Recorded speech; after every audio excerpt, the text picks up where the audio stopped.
Allez, on revient en France avec toute autre chose et cette bonne nouvelle pour les clients des banques, car jusqu'ici, les établissements pouvaient imposer à ceux qui voulaient un prêt immobilier de domicilier leur salaire dans l'une de leurs agences. Un amendement voté à l'Assemblée nationale va mettre un terme à cette pratique. Ce soir, c'est Vicky Bogart qui fait le point et qui vous répond. Alors, Vicky, concrètement, qu'est-ce qui va changer ?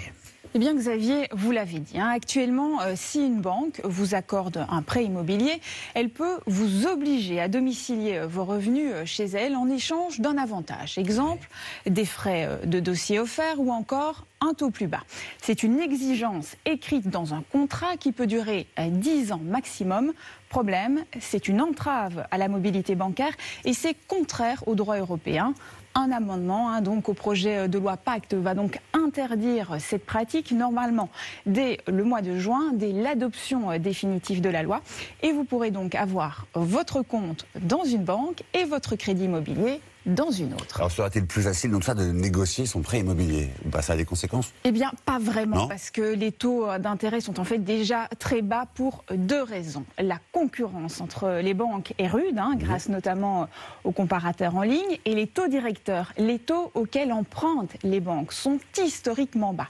Résultat, eh bien, emprunter pour les particuliers, pour acheter une maison ou encore un appartement, a rarement été aussi peu cher. Ces 3 dernières semaines, eh bien, les taux ont encore baissé pour atteindre de nouveaux planchers.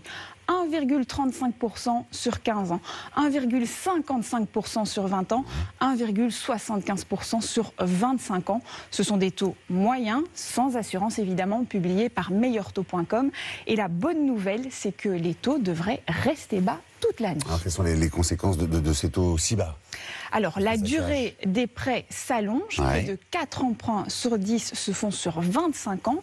L'âge des emprunteurs baisse, 4 sur 10 ont moins de 35 ans. Et les banques sont aussi plus accommodantes. Les revenus nécessaires pour souscrire à un prêt ont considérablement baissé. Exemple, aujourd'hui, avec 2100 € de revenus nets par mois, eh bien, vous pouvez emprunter 150 000 €. Alors qu'il y a un peu plus de 10 ans, eh bien, il fallait 3045 € nets par mois. Résultat, eh bien, le nombre de prêts immobiliers atteint des records. Ça fait une grosse différence. Merci beaucoup, Vicky, pour ces explications. On en vient à cette vente aux enchères très étonnante organisée cet après-midi au programme des 13